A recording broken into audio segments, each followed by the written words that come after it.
सच्चा सच्चा ब्राह्मण बनकर सबको ज्ञान अमृत पिलाने की, ज्ञान चिता पर बैठकर फिर औरों को भी ज्ञान चिता पर बिठाने की, शरीर निर्वार्थ धंधा आदि सब कुछ करते हुए भी पतित से पावन बनने के लिए बाप की याद में रहने की और सबको बाप की याद दिलाने की, कल्याणकारी परमपिता परमात्मा शिव की हम आत्माओं के लिए आज की मुरली से शिक्षा है। वरदाता परमपिता परमात्मा हम आत्माओं को विशेषताओं से संपन्न बनाते हैं और फिर विशेषताओं का दान करने की समझ देते हैं। स्पष्ट करते हैं कि विशेषताओं के दान के द्वारा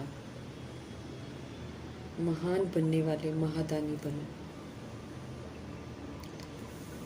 समझ देते हैं कि ज्ञान दान तो सभी करते हैं और ज्ञान दान जो है ये सहज भी है, लेकिन बाबा हमको अपना बनाकर फिर विशेष आत्मा बनाते हैं, क्योंकि विशेषताओं से वो हमारा श्रृंगार करते हैं।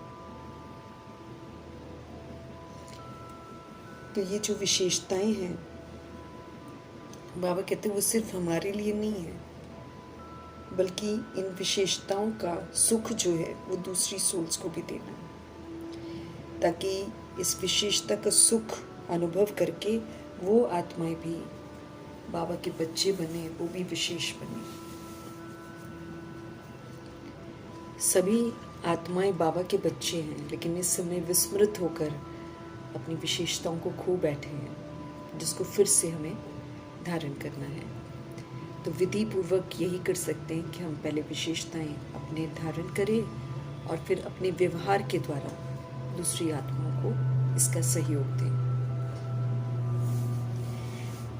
मीठे परमात्मा कहते हैं कि जो भी हम आत्माओं के संपर्क में आए, उन्हें हम आत्माओं से बाप के स्नेह का अनुभव हो, क्योंकि बाबा हमको स्नेह से भरपूर करते हैं, तो हमारा व्यवहार जो है वो स्नेह संपन्न हो। तो आत्माएं जो हैं वो हम आत्माओं से सच्चे सच्चे परमपिता परमात्मा के स्नेह का अनुभव करें और हम आत्माएं इस कदर विशेषताओं से संपन्न बने कि हमारे चेहरे से हमारे शिव बाबा का चित्र और चलन से हमारे शिव पिता परमात्मा के चरित्र दिखाई दे, क्योंकि वो हमें शिक्षित कर रहे हैं। वो निराकार परमपिता परमात्मा है, वो हम आत्माओं के प्रैक्टिकल आचरण से ही दिखाई देंगे, चलन से दिखाई देंगे, धारणाओं से दिखाई देंगे। हम आत्माएं जो विशेषताएं धारण करते हैं, वो विशेषताएं देखकर वो विशेष आत्मा बनने की प्रेरणा प्राप्त करें। इसको बाबा कहते हैं महादान करना। ऐसे महादानी जो बन जाएंगे तो आदि से अंत तक वो आत्माएं पूज्यपन में भी और पुजारीपन में भी सदा महान रहेंगे। तो पुनः महान बनने के लिए मीठे परमात्मा कहते हैं विशेषताओं का महादान करो और महादानी बनो, फिर से पूजनीय बनो। ज्ञान प्रभु का अद्भुत है, सत्य ज्ञान है ये, लेकिन हम आत्माएं ज्ञानी तब कहलाएंगे जब हम हमेशा आत्म अभिमानी होकर रहेंगे, हमेशा अपने को आत्मा परमात्मा की संतान समझेंगे, परमधाम निवासी समझेंगे, सतोगुणी आत्मा समझेंगे, फिर सतोगुणी व्यवहार करेंगे, अलौकिकपन होगा हमारे आचरण में। तो जो इस विधि से रहते हैं वो कहलाते हैं आत्म अभिमानी। वो शुद्ध अभिमान में हमेशा रहते हैं कि वो निराकार आत्माएं, निराकार परमपिता परमात्मा की संतान, निराकार धाम की रहने वाली सतोगुणी आत्माएं हैं।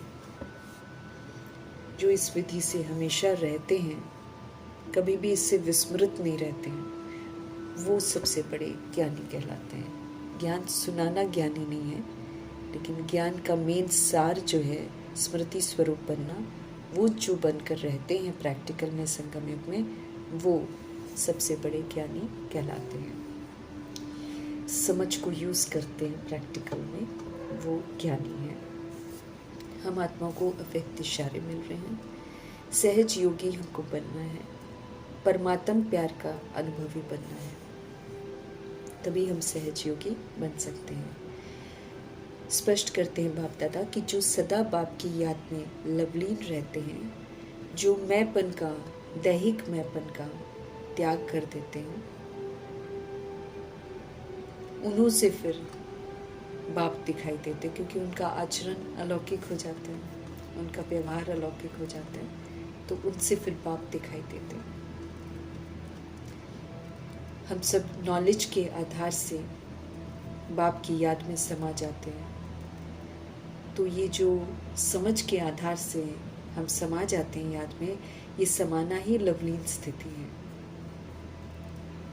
जब हम सब लव में लीन हो जाते हैं, लगन में मगन हो जाते हैं, तब हम बाप के समान बन जाते हैं, क्योंकि जिनकी याद में रहते हैं उनके जैसा बन जाते हैं। देहधारियों की याद में रहते हैं तो उदास हो जाते हैं, क्योंकि उनकी लो अवस्था होती है। लेकिन परमपिता परमात्मा की यादों में रहते हैं तो फिर हमारी श्रेष्ठ अवस्था हो जाती है, जिसका सहयोग देकर हम अन्य आत्माओं को भी खुशियों में ला सकते हैं।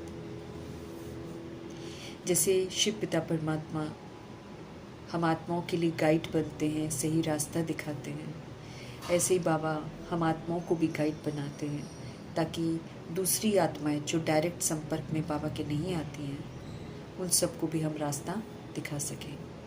हमें अंधों की लाठी बनना है। स्थूल आंखें तो मेजॉरिटी के पास है, लेकिन समझ से सब अंधे हो गए हैं। तो उन जो समझ से अंधे हो गए हैं, उनको सही राह दिखानी है। ये बना बनाया अनादि ड्रामा है। हम सब अनादि आत्माएं हैं। हम कभी भी मरते नहीं हैं। हम जो भी सोचते हैं, जो भी बोलते हैं, जो भी करते हैं, वो आत्मा में रिकॉर्ड हो जाता है और वही फिर रिपीट होता है। हम जो पाठ बजाते हैं वही पाठ हमको मिलता है। इसलिए इस समय बाबा हमको सुंदर पाठ सिखाते हैं। अब सुंदर पाठ बजाएंगे तो हमको सुंदर पाठ मिलेगा, अगर हम गिरा हुआ पाठ बजाएंगे तो फिर गिरा हुआ पाठ मिलेगा। तो ये बना बनाया अनादि ड्रामा है। इसमें बाबा कहते हैं जो एक्ट कर लेता है वो फिक्स हो जाता है। तो इस ड्रामा में ना तो कोई एक्स्ट्रा एक्टर ऐड हो सकता है, और ना कोई किसी की जगह ले सकता है, और ना कोई कम हो सकता है। मोक्ष भी किसी आत्मा को नहीं मिलता है। हर आत्मा पुनर्जन्म में आती रहती है, आवागमन के खेल में आती रहती है। फिर भी आत्माएं जब दुखी होती हैं, मोक्ष की चाहना रखती हैं, तो बाबा कहते हैं कि वो आत्माएं जो बिल्कुल पिछाड़ी में आती हैं और तुरंत सृष्टि रूपी ड्रामा एंड हो जाता है, विनाश हो जाता है, और फिर वापस चली जाती हैं। उनके लिए कहेंगे कि हाँ, वो आवागमन से परे हो जाते हैं, लेकिन आना तो अपने समय पर उनको भी पड़ता है। भले एक दिन के लिए आए, लेकिन आना तो उनको भी पड़ता है। बाकी किसी को मोक्ष नहीं मिलता। सब पुनर्जन्म में आते रहते हैं, चाहे बुद्धा हो, चाहे गुरु नानक जी हो, चाहे इब्राहिम हो, चाहे क्राइस्ट हो, सब पुनर्जन्म में आकर पाठ बजाते हैं। कोई भी मुक्त नहीं होता है। मुक्ति तो सभी को परमपिता परमात्मा ही आकर देते हैं। कोई भी पाठ से छूट नहीं सकता है। ये ड्रामा का राज जो है हम आत्माएं जानते हैं, और युक्ति से फिर हम आत्मा को, दूसरी आत्मा को भी समझाना है। भक्ति मार्ग में शंकर जी को भोलानाथ कहते हैं, लेकिन असल में शिव पिता परमात्मा जो हैं वो भोलानाथ हैं। हम आत्माओं पर रहम करते हैं। हम आत्माओं को हमारी गलतियों के साथ स्वीकार करते हैं, अपना बनाते हैं, और फिर हम आत्माओं को अच्छी पालना देते हैं, बाप की पालना देते हैं। शिक्षक बन हमको सुंदर शिक्षाएं देते हैं, और सद्गुरु बनकर वरदान देते हैं, श्रेष्ठ श्रीमत देते हैं। हम आत्माओं से बुराइयों का दान लेते हैं, और फिर हम आत्माओं को फिर से संपन्न सुंदर देवता बनाते हैं। भोलानाथ है, रहम दिल हैं, क्षमाशील हैं, विश्व कल्याणकारी हैं, शुभ भावना शुभकामनाधारी हैं। वो सदा ही परोपकारी हैं। उन जैसा और कोई नहीं होता। वर्ष से वर्ष कर्म जो है किए होते हैं, गिरे कर्म किए होते हैं, उनको भी वो क्षमा करके फिर से सुधरने का मौका देते हैं। जो सुधर जाता है, सबूत देता है, उसको फिर भरपूर करते हैं। कलयुग में आत्माएं नहीं जानती हैं। हम सब जब संगम युग में आते हैं तब परमपिता परमात्मा के जब हम बनते हैं फिर हमको ये जानकारी मिलती है। उससे पहले हम सब भी आदि मध्य अंत से अनजान थे। अब बाबा हमको अपनी पहचान देते हैं, हमारी पहचान देते हैं और फिर ड्रामा का सत्य बताते हैं। भारत को मीठे बाबा आकर स्वर्ग बनाते हैं, नर्क पन जो इसके अंदर है उसको ख़त्म करते हैं और बेहद का वर्षा फिर देते हैं। अगर हम स्वर्ग स्थापन करने में मददगार बनते हैं तो हम बेहद वर्षे के हकदार बनते हैं। हम सब बेहद के बाप से बेहद सुख का वर्षा ले रहे हैं। इस ड्रामा में सभी आत्माओं को अपना अपना पार्ट मिला हुआ है, अर्थात जो पार्ट हम बजाते हैं वही पार्ट फिर हमको मिलता है। हम इसमें मोक्ष नहीं पा सकते हैं। और बाबा ये भी स्पष्ट करते हैं कि ड्रामा में शुरू में जो आत्मा जिस धर्म में प्रवेश करती है सृष्टि रूपी ड्रामा में, उसको उसी में फिर लौटती ज़रूर है। क़यामत की घड़ियों में, अंतिम समय में सभी आत्माएं वापस अपने अपने जो दैहिक धर्म है जिसमें वो प्रवेश करती हैं उसमें लौटकर अपने अकाउंट्स को क्लोज़ करती हैं।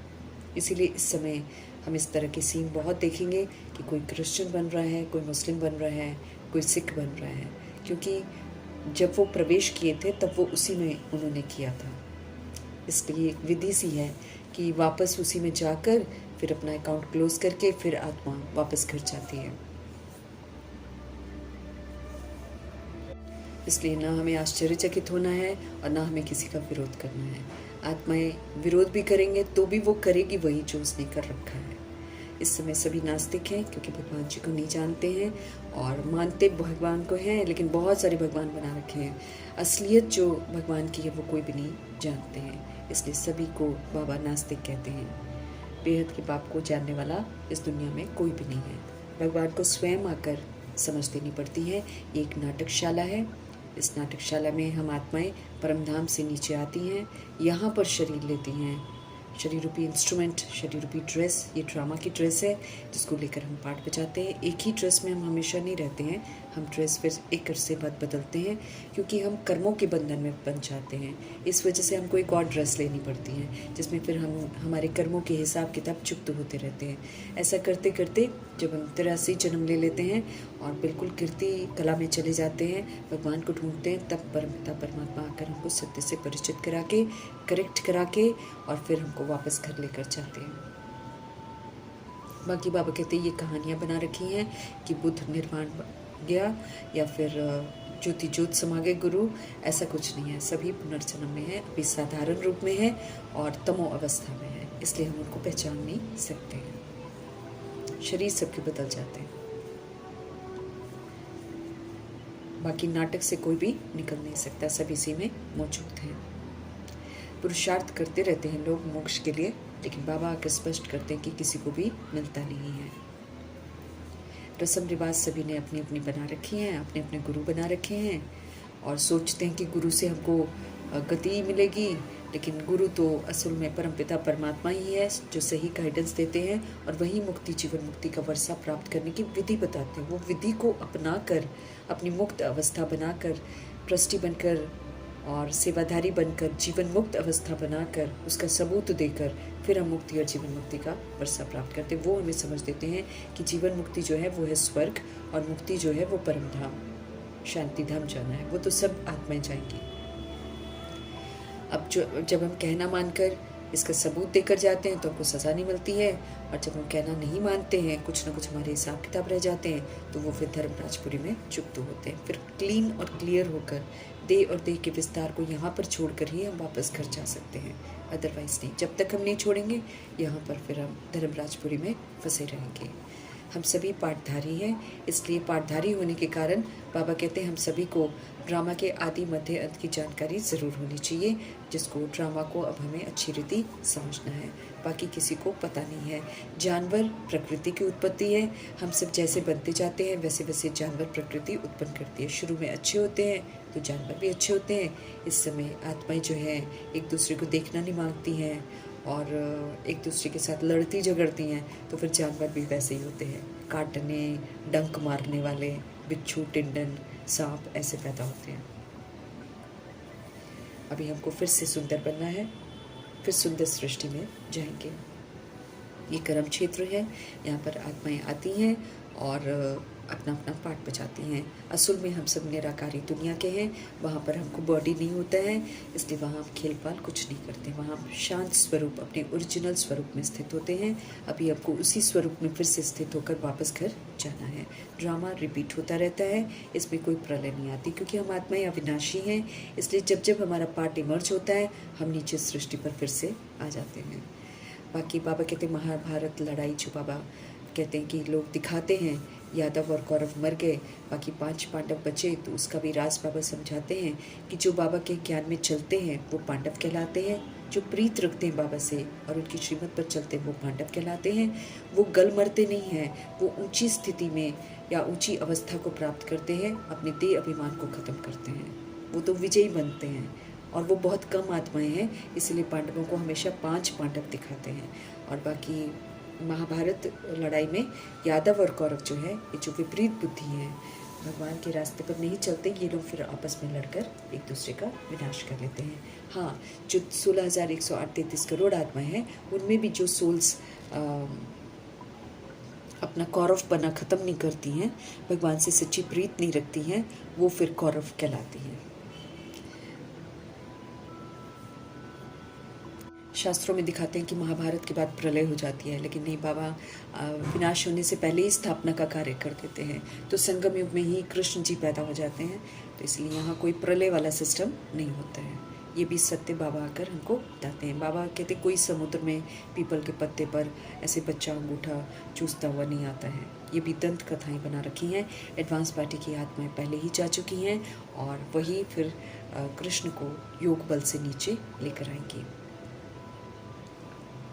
मनुष्य जो कुछ सुनते हैं, मनुष्यों का लिखा हुआ ही सुनते हैं और फिर मन गढ़ंत बातें सुनकर फिर उसको सत्य करते रहते हैं। सत्य तो सिर्फ सत्य परमपिता परमात्मा ही बता सकते हैं, जो पुनर्जन्म रहित है। वो कभी ड्रामा में आते नहीं हैं, इसलिए उनको सारा सत्य मालूम है और वही स्पष्ट करते हैं।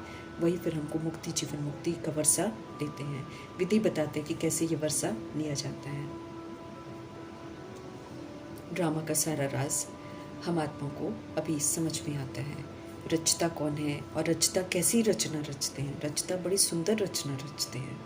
ब्राह्मण से फरिश्ता, फरिश्ता से देवता बनाकर वो देवताओं के लिए सुंदर स्वर्ग रचते हैं।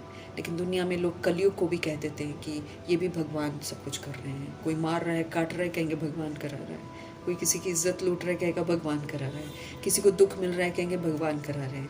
भगवान किसी को कभी भी दुख नहीं देते। वो तो सुंदर रचना रच कर जाते हैं। पुनर्जन्म में आकर विस्मृत होकर हम इस रचना को खराब कर देते हैं, जिसका सत्य फिर बाबा आकर हमको बताते हैं। अब गलतियाँ हमने की हैं, अब हमको गलतियों को सुधार कर फिर से सुंदर बनकर बेहद का वर्षा बाबा से लेना है। प्रकृति को सबूत देना है, उसका दिल जीतना है, ड्रामा का दिल जीतना है, धर्मराज का दिल जीतना है। जब हम अपने आप को सही कर लेते हैं तो फिर वो भी सलाम करते हैं। हर आत्मा जो गलती करती है उसको फिर से सुधरने का मौका मिलता है। सुधर कर हम आत्माएं अपने आप को सजाओं से मुक्त कर सकती हैं। इस बात की समझ अभी मिलती है। कल्प कल्प आकर हम सब स्वर की बादशाही लेते आए हैं, पहले भी ले चुके हैं, अभी हम फिर से ले रहे हैं। राजा, रानी, प्रजा, दास, दासी, साहूकार, सबका चयन अभी हो रहा है पुरुषार्थ के अनुसार। अगर हम अपने कर्म इंद्रियों के राजा हैं अभी, तब तो हम विश्व के मालिक बनेंगे। अगर हम कर्म इंद्रियों के गुलाम हैं तो फिर प्रजा बनेंगे। और अगर हम माया के अधीन बार बार हो जाते हैं तो फिर दास दासी का मर्तबा प्राप्त करते हैं। अभी हमको सूर्यवंशी घराने में अगर जाना है तो फिर सदा विजयी रहना है, सच्चा ब्राह्मण बनकर पाठ बजाना है, आदि मध्य अंत को यथार्थ रीति समझकर चलना है, त्रिकालदर्शी बनकर रहना है, ताकि हमसे कोई भी गलती ना हो। बायोग्राफी हमको सभी की पता चल गई है, इसलिए बायोग्राफी को जानना बहुत ज़रूरी है। भक्ति को अंधा कहते हैं, क्योंकि बायोग्राफी किसी की जानते नहीं है, एक दूसरे को देखा देखी पूछते रहते हैं। क्यों पूछ रहे हैं मालूम नहीं है, लेकिन कुछ ना कुछ सबसे मांगते रहते हैं। अभी बाबा ही आकर हमको बायोग्राफी बताते हैं। वही पतित पावन है, वही लिबरेटर है, वही सच्चे हमारे गाइड हैं। हम आत्माओं को सही विधि से गाइड करते हैं, सही रास्ते पर लेकर जाते हैं। हम आत्माओं को भी ये फर्ज जो है अब निभाना है। आत्मा भाई जो विस्मृत हैं उनको सही रास्ता दिखाना है, ताकि सभी आत्माएं अपना अपना वर्षा बाबा से ले लें। मनुष्य से देवता बनाते हैं बाबा, एरी गैरी रचना नहीं रचते हैं बाबा। बाबा तो बहुत सुंदर रचना रचते हैं। 84 जन्म ये होते हैं, 84 लाख नहीं होते हैं। ये भी दंत कथा आत्माओं ने, मनुष्य ने बना रखी है। और यज्ञ बहुत सारे करते हैं, लेकिन बाबा रुद्र ज्ञान यज्ञ रचते हैं, समझ का यज्ञ रचते हैं। इसमें समझ देते हैं क्या सही है क्या गलत है। जब हम सही रास्ते पर चलते हैं, जब हम पवित्र बनते हैं, तो बेसमझ आत्माएं देह अभिमान का विनाश करती हैं। ये महाभारत के युद्ध में सब जगह देह का अभिमान ही तो मरेगा, देह मरेगी, देह का विस्तार मरेगा, देह के वस्तु वैभव मरेंगे। आत्मा जो देह अभिमान में आ जाती है, वो फिर इस विधि से अपनी सजाओं का भुगतान करती है। वो रियलाइज़ करती है कि झूठा देह अभिमान है, विस्तार जो है वो झूठा है, और फिर शरीर से मुक्त होकर वापस घर जाती है। समझ के बाद ही सारी दुनिया, पुरानी दुनिया, बेसमझ वाली दुनिया जो है वो स्वाहा हो जाती है। अब बुद्धि से हमको हर काम लेना है, बुद्धि से यथार्थ हर बात हमको समझनी है। पुरानी दुनिया सारी खलास हो जानी है। इससे बुद्धि का योग तोड़कर अब नई दुनिया जो आ रही है उसके लिए आपको पुरुषार्थ करना है। बाकी इस दुनिया का कुछ भी किसी के काम नहीं आने वाला है। जो अभी परमात्मा के रास्ते पर चलते हैं, जो उनका कहना मानते हैं, वही अंत समय में इज्जत से घर जाएंगे। शरीर भी छोड़ेंगे तो गंदे तरीके से नहीं छोड़ेंगे, है ना, दुख पाकर नहीं छोड़ेंगे, स्व इच्छा से अपना शरीर छोड़ेंगे। बाकी बाबा कहते हैं इस दुनिया में गंद लगा हुआ है, गंद देखते हैं, गंद बोलते हैं, गंद खाते हैं, गंदे तरीके से रहते हैं। अभी परमात्मा फिर से आकर हम आत्माओं को सुंदर बना रहे हैं, फिर से महलों में रहने लायक बना रहे हैं। बाकी इधर तो अत्याचार भ्रष्टाचार है ही, हर कोई एक दूसरे पर अत्याचार करता है। प्रजा का प्रजा पर राज्य है, तो एक दूसरे को दुख सभी देते रहते हैं। काग विष्ठा समान यहाँ पर सुख है। थोड़ी देर का लगता है, थोड़ी देर बाद उसमें दुख भी समाया हुआ होता है। बाबा ज्ञान का कलश रखते हैं माताओं पर और फिर उनको ज्ञान अमृत पिलाते हैं। फिर वो आत्माएं जाकर दूसरों को भी ज्ञान अमृत पिलाती हैं। प्रवृत्ति मार्ग है ये। फिर से पवित्र गृहस्थ आश्रम बनाना है, फिर से हमको दैवी संप्रदाय बनना है।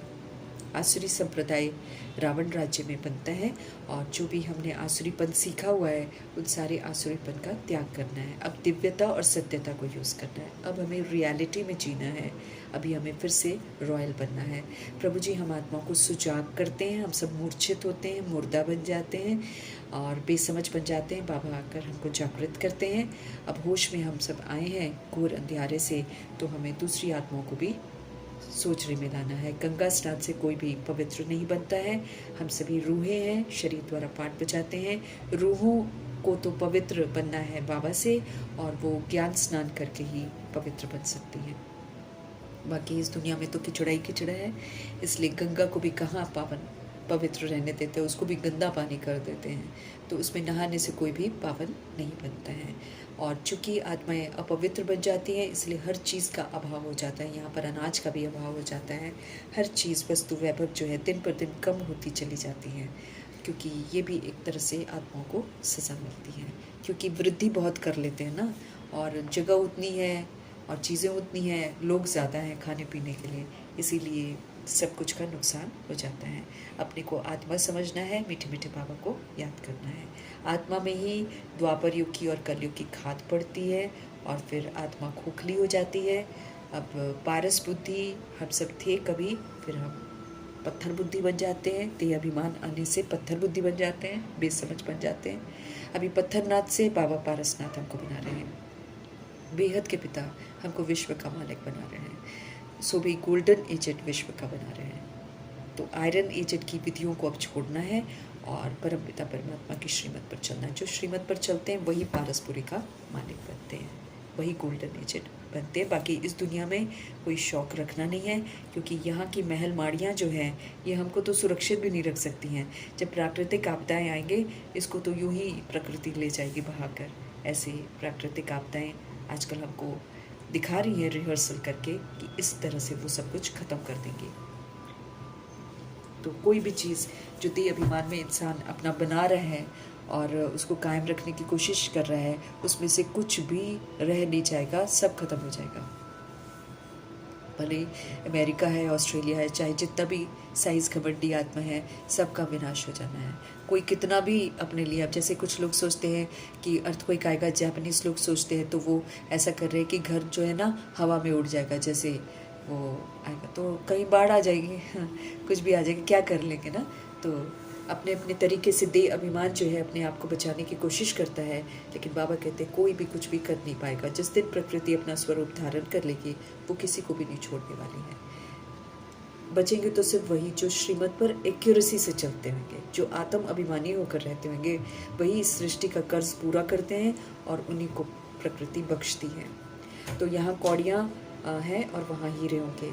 तो ये आयरन नेचर है दुनिया, इसमें कौड़ियों के पीछे हमको नहीं भागना है। अविनाशी खंड है भारत, ये कभी भी विनाश नहीं होता। प्रभु जी इसमें आते हैं, ये सदा कायम रहता है।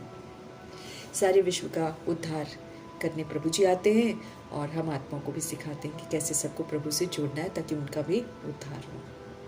पुरानी दुनिया का विनाश तो ज़रूर चाहिए, शरीर निर्वाह धंधाधोरी करना है, लेकिन जो मेन सच्ची कमाई है वो ज़रूर करनी है। अब धंधाधोरी करो, लेकिन बाबा कहते हैं समय निकाल कर याद ज़रूर करो, अपने विक्रम ज़रूर विनाश करो, और नई दुनिया में अगर उच्च मर्तबा प्राप्त करना है तो उसके लिए ऊंची पढ़ाई भी पढ़ो, ऊंची धारणा भी करो। हम सभी आत्माओं की माशूक है शिव पिता परमात्मा, और हम सभी भक्ति मार्ग में उनको याद करते आए हैं। अभी वो हमें मिले हैं तो अब उनके श्रीमत पर चलना है। वो भी मुसाफिर हैं, हम सब भी मुसाफिर हैं। हम थोड़ा लंबा अरसा यहाँ पर रह जाते हैं, बाबा हमको फिर इस मुसाफिरी से छुड़ाकर वापस घर लेकर जाते हैं। ज्ञान चिता पर बैठना है, ज्ञान चिता पर सभी आत्माओं को बिठाना है ताकि उनको भी समझ आए, वो भी अपने हिसाब किताब चुकत कर लें। फिर नए सिरे से हम लोग फिर से ड्रामा में आएंगे और पवित्र बनेंगे, उच्च मर्तबा पाएंगे। पतियों के पति शिव बाबा हैं, पिताओं के पिता शिव बाबा हैं। इसलिए ये भी जो अंधविश्वास है कि पति को परमेश्वर समझना है, इन सारी बातों से हमको बाहर आना है। 2 जन्म नारी का लेते हैं, 2 जन्म पुरुष का लेते हैं। कोई भी यहाँ पर गुरु नहीं है, कोई भी यहाँ पर भगवान नहीं है। भगवान तो एकमात्र शिव पिता परमात्मा ही है। अब उन्हीं को याद करना है। ऑलराउंड आदि से अंत तक पाठ बजाना है और मुक्ति धाम में जाने की तैयारी भी करनी है और जीवन मुक्ति धाम में वापस आने की भी तैयारी हमको करनी है। बाकी आवागमन से हम सब नहीं छूट सकते हैं। हम सब अपनी रिकॉर्डिंग के अनुसार अपने आप आते हैं, बाबा कोई हमको भेजते नहीं है। इसीलिए ये कहना कि हमको मोक्ष मिल जाए, क्योंकि दुख जब होता है ना तब मोक्ष मांगते हैं, तो ये नहीं मिलता। लेकिन हाँ, हम अपने पाठ को सुधार सकते हैं, सुंदर बना सकते हैं ताकि हमारे अच्छे जन्म हो और हम सूर्यवंशी घराने में जाएँ, नारायण जी के साथ पाठ बजाएँ। ऐसा हम ज़रूर कर सकते हैं। कृष्ण जी के साथ आने का भी पुरुषार्थ हम कर सकते हैं। शरीर छोड़े और उसके पहले हम फरिश्ता स्थिति बना लें तो फिर कृष्ण जी की आत्मा के साथ भी आएंगे। ये अवसर हम सभी आत्मा को मिलता है। बाकी ये नहीं है कि हम इस दुनिया में रह जाएंगे या हमको इस दुनिया से मोक्ष मिल जाएगा, ऐसा तो होने वाला नहीं है। पुरानी दुनिया ख़त्म होनी है। इससे बेहद का वैराग रखते हुए आने वाली दुनिया, आने वाले मर्तबे और आने वाला जो वर्षा है उसको ज़रूर लेना है। ये बेहद का ड्रामा है, इसको बेहद की दृष्टि वृत्ति से समझना है और समझ कर फिर चलना है। बेहद की समझ देने वाले बेहद के परमपिता परमात्मा